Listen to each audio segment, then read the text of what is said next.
रामायण की बात हो और हनुमान जी की बात ना हो, ऐसे कैसे हो सकता है। तो मैं आपको एक हनुमान जी की कहानी सुनाता हूँ। एक बार हुआ यूं कि विष्णु जी ने गरुण देव को हनुमान जी के पास भेजा बुलाने। तब तक हनुमान थोड़े बुजुर्ग होने लग गए थे। गरुण वैकुंठ धाम से विष्णु जी के आदेश पे उड़ के गए और वो पहुंचे हनुमान जी के पास पृथ्वी में। उन्होंने बोला कि विष्णु जी आपको याद कर रहे हैं, चलिए। हनुमान बैठ के राम जप कर रहे थे। हनुमान बोले कि आप चलिए, मैं पीछे पीछे आता हूँ आपके। गरुड़ को लगा मुझे तो सिर्फ यही कहा गया था कि इनको इन्फॉर्म करना है, इनको सूचित करना है, मैंने अपना काम कर दिया।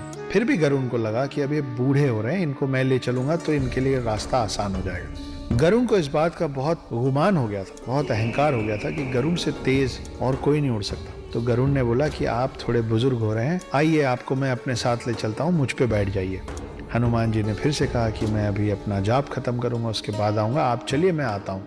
गरुड़ निकल गए। गरुड़ पूरे स्पीड से उड़ के वापस विष्णु जी के पास वैकुंठ धाम पहुंचे।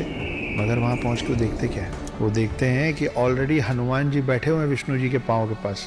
ये पूछते हो कि प्रभु मुझे कैसे याद किया। गरुड़ को समझ में नहीं आया कि मैं इतने वेग से उड़ के आया हूँ, मुझसे पहले हनुमान जी पहुंचे तो पहुंचे कैसे। और उनके दिमाग में एक और सवाल था कि अगर हनुमान जी यहाँ पहुंच भी गए थे तो द्वारपाल जो उस दिन सुदर्शन चक्र थे वो हनुमान को अंदर कैसे आने दिए।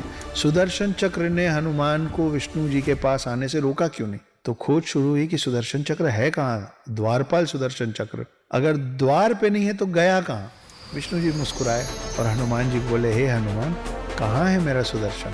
हनुमान जी ने मुंह खोला और मुंह के अंदर से सुदर्शन चक्र निकला। सुदर्शन चक्र को इस बात का अभिमान हो गया था कि उससे ताकतवर कोई अस्त्र शस्त्र नहीं है, और गरुण देव को इस बात का अभिमान हो गया था कि उनसे तेज कोई उड़ नहीं सकता। हनुमान जी ने एक ही सफर में इन दोनों की सारी गलतफहमी दूर कर दी थी। वो अस्त्रों में सर्वश्रेष्ठ सुदर्शन चक्र को निगल गए थे और गरुण से पहले विष्णु जी के पास पहुंच गए थे। ये हैं हमारे हनुमान।